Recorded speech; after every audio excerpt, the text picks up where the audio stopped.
আসসালামু আলাইকুম। আশা করি আপনারা সবাই ভালো আছেন। আমরাও আলহামদুলিল্লাহ ভালো আছি। সুখ দুঃখের সংসারের আরও একটা নতুন ভিডিওতে আপনাদেরকে আরও একবার স্বাগত জানিয়ে আবারও আরও একটা নতুন দিনের কাজকর্ম আপনাদের সাথে শেয়ার করতে যাচ্ছি।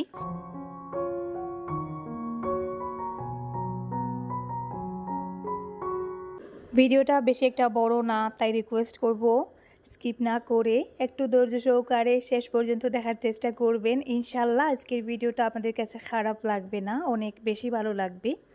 আর সেই সাথে আরও একটা রিকোয়েস্ট করব, যারা এখনও ভিডিওতে একটা লাইক দিতে ভুলে গেছেন প্লিজ একটা লাইক দিয়ে ভিডিওটা কন্টিনিউ করুন। আর যারা আজকে আমার চ্যানেলে নতুন, আজকেই হয়তো আমার ভিডিওগুলো ফার্স্ট দেখতেছেন, প্লিজ আমার চ্যানেলটাকে সাবস্ক্রাইব করে দিতে পারেন যদি আমার ভিডিওর কোনো একটা অংশ আপনাদের কাছে ভালো লেগে থাকে।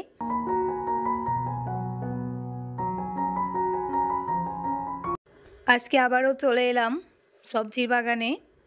কিছু বেগুন বড় হয়েছে, বেগুনগুলো উঠাতে হবে।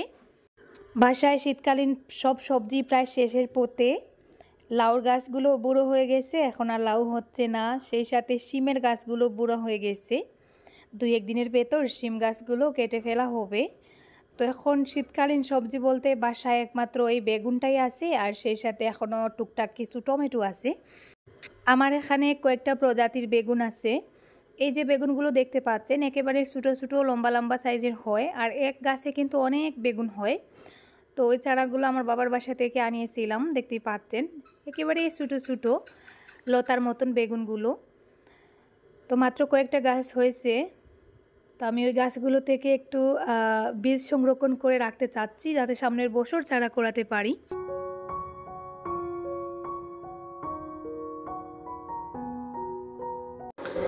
গত 3 দিন আগে একবার বেগুন পাড়া হয়েছে। তো আজকে আবারও 3 দিন পরে যে এখানে মনে হয় 1.5 কেজির কাছাকাছি হবে। 1.5 কেজি না হলেও মানে একটু কম হবে হয়তো। তো আমি ওজন করিনি, এমনিতেই আর কি আমার চোখের আন্দাজেই বলতেছি। আর বেগুনগুলো যেহেতু আমি ছোটো একেবারে কচি থাকা অবস্থায় পেরে নিয়ে আসি, ওই জন্য তেমন একটা পোকাও পাওয়া যায় না, বেশি একটা নষ্ট যায় না।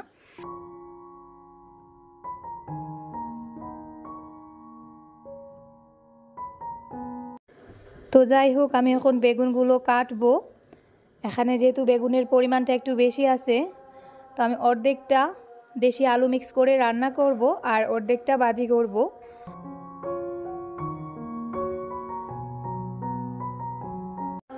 দেশি আলু মিক্স করে ছোটো মাছ দিয়ে বা যে কোনো ধরনের মাছ দিয়ে বেগুন রান্না করে খেতে আমার ভালো লাগে। তবে আরিয়ানের বাবা বেগুন ভাজিটাই বেশি পছন্দ করেন, ওই কারণে আমি যখনই বেগুন গাছ থেকে পেরে আনি বেশিরভাগ সময় বেগুন ভাজি করি।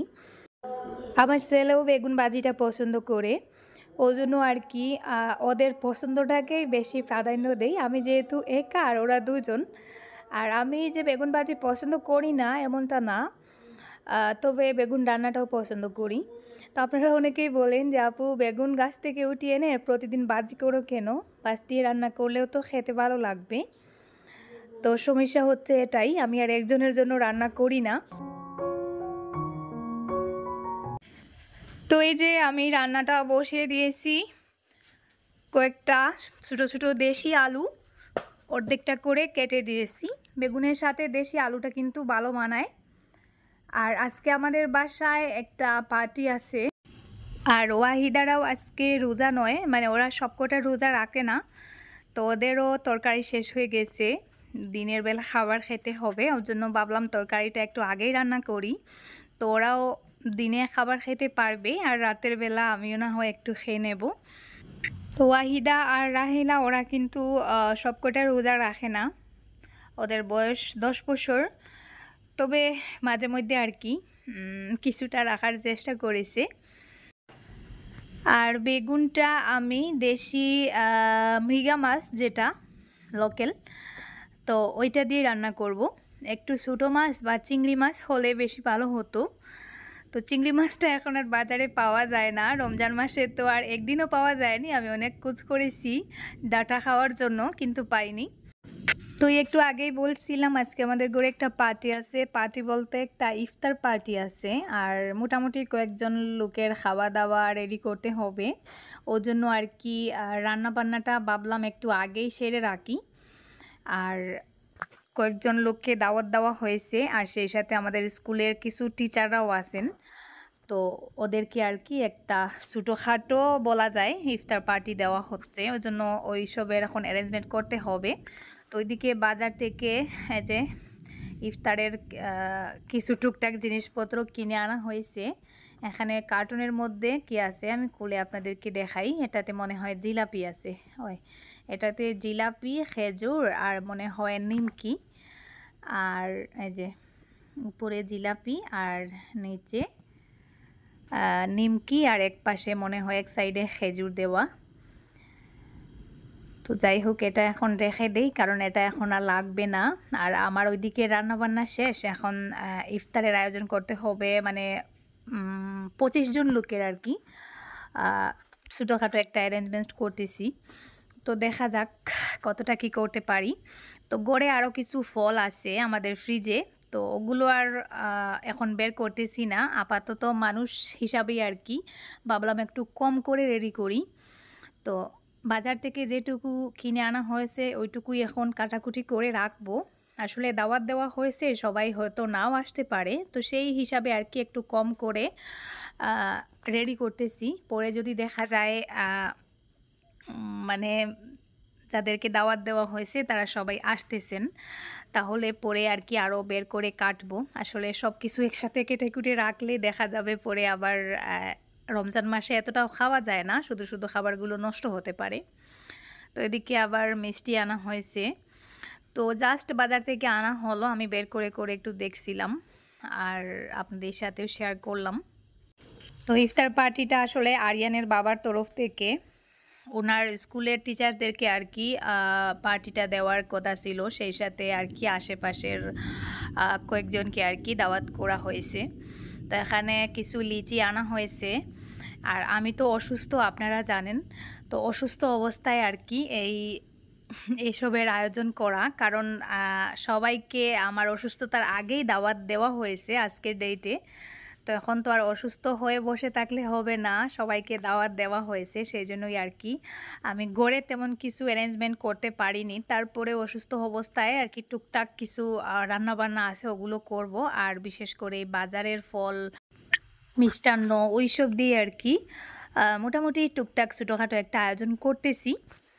তো যদি অসুস্থ না হতাম তাহলে আমার প্ল্যান ছিল আরিয়ানের বাবার সাথে আমিও মিশে, মানে আরও কিছু গরিব মানুষ যাদেরকে ইফতারে পার্টিতে আর কি দাওয়াত করে এনে খাওয়াবো। তো আসলে শরীরটা খুব খারাপ, আগামীকালকে ভিডিওতে অবশ্যই আপনারা জানতে পারবেন। আর শরীরটা খুব খারাপ, ওই জন্য আর কি আর সেই সাহসটা আমি পাইনি। ইনশাল্লাহ যদি সামনের রমজানে বেঁচে থাকি তাহলে এরকম আমার একটা ইচ্ছা আছে, দেখবো আমি চেষ্টা করে পূরণ করতে পারি কিনা।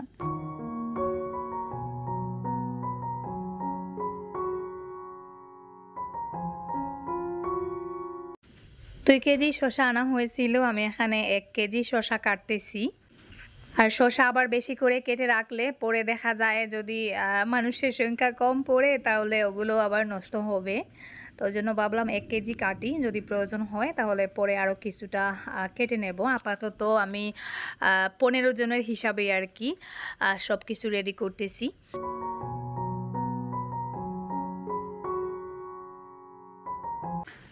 আমি আরও একটা নতুন চ্যানেল ওপেন করেছি, আপনারা জানেন। তো ইনশাল্লাহ আমি যদি সুস্থ হই তাহলে এই 1 মাসের ভেতরে ওই চ্যানেলে আমি নতুন করে ভিডিও দেওয়া শুরু করব। আর চ্যানেলটা কিন্তু প্রায় মনিটাইজেশন পর্যন্ত চলে এসেছে। তো আপনারা প্লিজ ওই চ্যানেলের ভিডিওগুলোও একটু দেখবেন। আর আমি যখন নতুন রান্না করে ভিডিও দেওয়া শুরু করব তখন সম্পূর্ণ আলাদা ভিডিও পাবেন। তো ভিডিওগুলো দেখবেন। আমার আসলে অনেক ইচ্ছা আমার 2টা চ্যানেল হয়, ভালো যদি ইনকাম হয় তাহলে আমি আমার আশেপাশের গরিব মানুষ যারা আছে আমার গ্রামের বলো বা আমার আত্মীয় স্বজন বলো তাদেরকে হেল্প করব, তাদের সুখে দুঃখে পাশে দাঁড়াবো। ঈদ এলে ওদেরকে নিজের হাতে কিছু কাপড় কিনে সবাইকে দিব, তারপরে রমজান মাস এলে কিছু ইফতারের খাবার দাবার আর কি কিনে ওদেরকে দেব।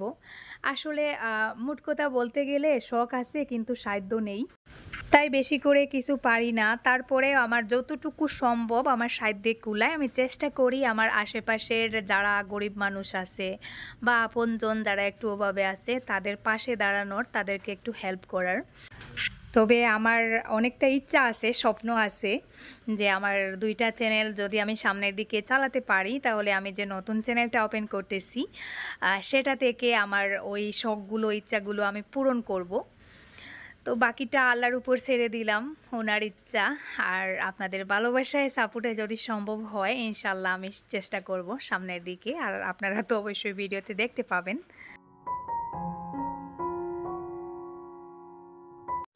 তো যাই হোক, আমি একটু ইমোশনাল হয়ে গিয়েছিলাম আপনাদের সাথে কথা বলতে বলতে। আমার ফল কাটা শেষ, এদিকে চুলা বোনা করেছি, চুলাটাও হয়ে গেছে, আর এদিকে বড় একটা হাঁড়িতে আমি খিচুড়ি বসিয়েছি। আসলে চাইছিলাম একটু বিরিয়ানি আনতে, পরে ভাবলাম গড়ের তৈরি কিছু একটা থাকলেই ভালো। আর বিরিয়ানিটা আমি চাইলে গড়েই তৈরি করতে পারতাম, কিন্তু আসলে বিরিয়ানি করতে গেলে একটু ঝামেলা, যেটা আমার এই মুহূর্তে শরীরের যে কন্ডিশন, তো 1 ঘন্টা পর পর জ্বর আসছে। তো আমি আসলে সাহস পাচ্ছিলাম না, ওই জন্য ভাবলাম একটু খিচুড়ি করে নেই। আসলে খিচুড়িটা খুব সহজেই করা যায়। আর আমাদের এখানে যেহেতু সবাই সিলেটি মানুষ, তো ইফতারে পাতলা খিচুড়ি বা জাউ এটাই সবাই বেশি পছন্দ করে। তো ওর জন্য আর কি ভেবে চিন্তে ভাবলাম খিচুড়ি করে নেই। তো এদিকে বড় একটা হাঁড়িতে বসিয়েছি, রান্না করার পরে আরও অনেকটা হয়ে যাবে। আর আজকের খিচুড়িটা আমি বেশি একটা পাতলা করব না, কারণ একটা প্লেটে মধ্যে খিচুড়ি দিয়ে আবার চারপাশে সব কিছু সাজিয়ে দেব। তো যাই হোক, আমি এদিকে রান্নাটা বসিয়ে দিই আর অন্যদিকে বাকি সব অ্যারেঞ্জমেন্টে লেগে পড়ি। তো এদিকে এই যে জুবাইর আর ওয়াহিদা রাহিলা ওরা মিলে কিছু ডেস্ক বেঞ্চ এনে বারান্দাতে রেখেছে, মানে ওখানে বসে আর কি যারা পুরুষরা আর কি ওখানে বসে ইফতার করবে।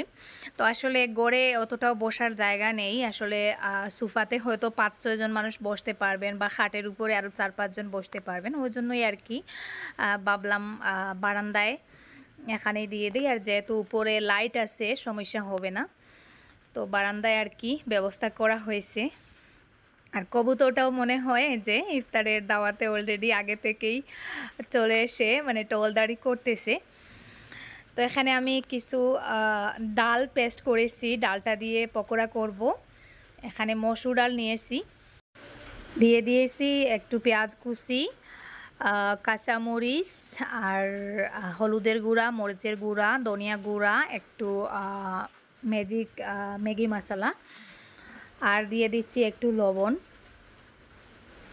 তো ওটা দিয়ে আমি এখন একটু পাকোড়া করব। গড়ের খাবার বলতে ওইটুকুই, জাস্ট আমি কিছু পকোড়ার আয়োজন করেছি আর সেই সাথে চুলা বোনা আর খিচুড়ি, মানে ওইটুকুই আমার সাহসে কুলেছে। এর থেকে বেশি আর কিছুতে আমি সাহস পাইনি। তো এই কাজগুলো যে আমি করতেছি, একবার কিন্তু শুয়ে পড়তেছি, তারপরে উঠে আবার কিছু কাজ করতেছি, ওরকমভাবেই আর কি। তো এদিকে আমার খিচুড়িটাও প্রায় হয়ে আসছে, আর একটু সময় জাল করে নামিয়ে নেব। আর ওইদিকে আমি পকোড়াটাও ভাজি করে নিচ্ছি।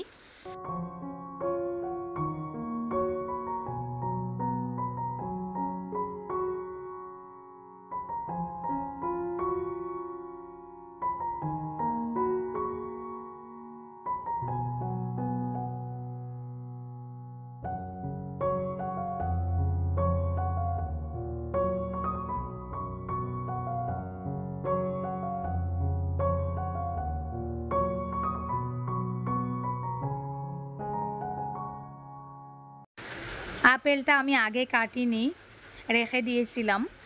তো আমি শেষ মুহূর্তে এসে আপেলটা কাটতেছি। আসলে আপেল আগে কেটে রেখে দিলে দেখা যায় আপেলগুলো কালো হয়ে যায়, ওই জন্য আর কি আপেলটা রেখে দিয়েছিলাম পানিতে ভিজিয়ে, এখন উঠিয়ে কেটে নিচ্ছি। আর ইফতারের আর মনে হয় 1 ঘন্টা বাকি, তো আমার এখন সব কিছু অ্যারেঞ্জমেন্ট করতে হচ্ছে। আর আসলে যতজনকে দাওয়াত দেওয়া হয়েছিল মনে হচ্ছে সবাই আসবেন না, ওই জন্য আর কি খাবার দাবারের পরিমাণ আর একটু কমিয়ে নিচ্ছি। তো যাই হোক, এখানে 1 টাইম প্লেট আনা হয়েছে, তো এখন প্লেটে আর কি সব কিছু সুন্দর করে সাজিয়ে দেব। আর ওইদিকে মেহমানরা কিন্তু অলরেডি আসা শুরু করে দিয়েছেন, আর আমার তাড়াহুড়োটাও কিন্তু আরও বেড়ে যাচ্ছে। তো আমার হাতে হাতে জুবাইর, ওয়াহিদা, রাহিলা ওরাও হেল্প করতেছে, আর সেই সাথে আমার ছোটো যা আর দেবর ওরাও এসেছে। তো আমার যাও আমাকে হেল্প করতেছে। তো একটা প্লেট আমি মধ্যে খিচুড়ি দিচ্ছি, একটু কম করে দিচ্ছি, আর সেই সাথে আর কি পাশ দিয়ে বাকি জিনিসগুলো দেব। ওর জন্য আর কি খিচুড়িটা আমি একটু শক্ত করে করেছি।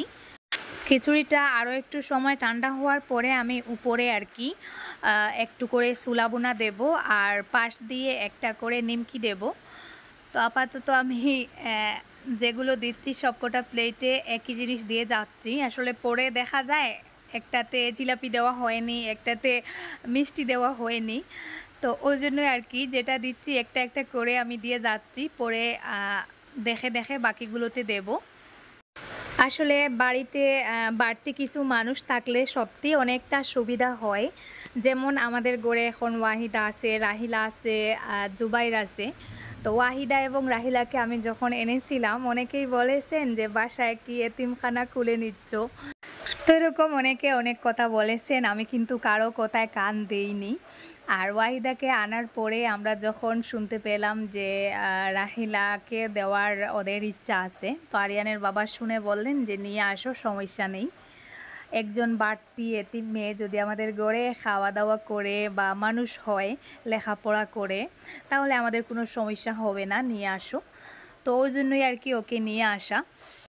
এমনিতেও তো অনেক খাবার দাবার অনেক সময় ফেলা হয়, অনেক ভাত তরকারি ফেলা হয়। তো একজন বাড়তি মানুষ যদি পরিবারে থাকে, লেখাপড়ার সুযোগ পায় বা একটা ভালো পরিবেশে থাকে, মানে সে নিজের জীবনে পড়াশোনা করাটার অন্তত সুযোগ পায়, সেটাই অনেক। আর একটা এতিম মেয়ে বা দুইটা এতিম মেয়ে আমার বাসায় থাকবে, এটাও আসলে আমাদের একটা সৌভাগ্য বলা যায়। তো যাই হোক, আজকে জুবেরও ছিল, ওরাও ছিল, ওরা তিনজন মিলে আমাকে অনেকটা হেল্প করেছে। আসলে যখন আমি ইফতারটা সার্ভ করেছিলাম তখন আমার গায়ে 103 ডিগ্রি মনে হয় জ্বর ছিল, পুরো শরীরটা কাঁপছিল। তারপরেও যেহেতু সবাইকে দাওয়াত করা হয়েছে, ইফতারের জন্য মেহমানরা এসে অপেক্ষা করতেছেন, তো আসলে গায়ে জ্বর নিয়ে হলেও আর কি কিছু করার নেই, রেডি করতে হবে। ওরা বাচ্চা মানুষ, আসলে চাইলেও সব কিছু গুছিয়ে করতে পারবে না। তো যাই হোক, ইনশাল্লাহ মোটামুটি আলহামদুলিল্লাহ যেটাই হোক মোটামুটি কমপ্লিট করে নিয়েছি। ইফতারের এখন 15 মিনিট মনে হয় বাকি আছে। 15 মিনিটের ভিতরে মোটামুটি সব কটা প্লেট সাজানো হয়ে যাবে, আর মেহমানদের সামনে নিয়ে মোটামুটি খাবারটা রেডি করে দিতে পারবো। সুলাবুনাটা এখনও দেওয়া হয়নি, আসলে পরে আর এত তাড়াহুড়োর মধ্যে ভিডিও করতে পারিনি, তো পুরো প্লেট সাজানোটার ভিডিও করা হয়নি। যাই হোক, আসলে আমার ভিডিও করা উদ্দেশ্য না, এখানে আরিয়ানের বাবার ইফতার পার্টি, আর আমি যেহেতু সোশ্যাল মিডিয়াতে কাজ করি, আমি ডেইলি লাইফস্টাইল, ডেইলি কী করতেছি না করতেছি ওইসব ভিডিও করি, ওই জন্যই আসলে এটা শেয়ার করা, তা না হলে করতাম না। আসলে সারাদিন যেহেতু আমি কি কাজ করছি, আর সারাদিন তো আজকে ওই কাজ নিয়ে ব্যস্ত ছিলাম, ওই জন্য ওইসব শেয়ার করা, তা না হলে ইফতার পার্টি কাকে ইফতার করাচ্ছি না করাচ্ছি আসলে ওগুলো ভিডিওতে না দেখানোটাই ভালো। ওইসব জিনিস যতটা গোপনে করানো যায় ততটাই ভালো। তো আমি কিন্তু কোনো শফের জন্য ওগুলো ভিডিওতে আনিনি, আপনারা আবার কেউ বাজে কমেন্ট করবেন না। তো যাই হোক, আজকের মতো এই পর্যন্ত। সবাই ভালো থাকুন, সুস্থ থাকুন। আল্লাহ হাফিজ, আসসালামু আলাইকুম।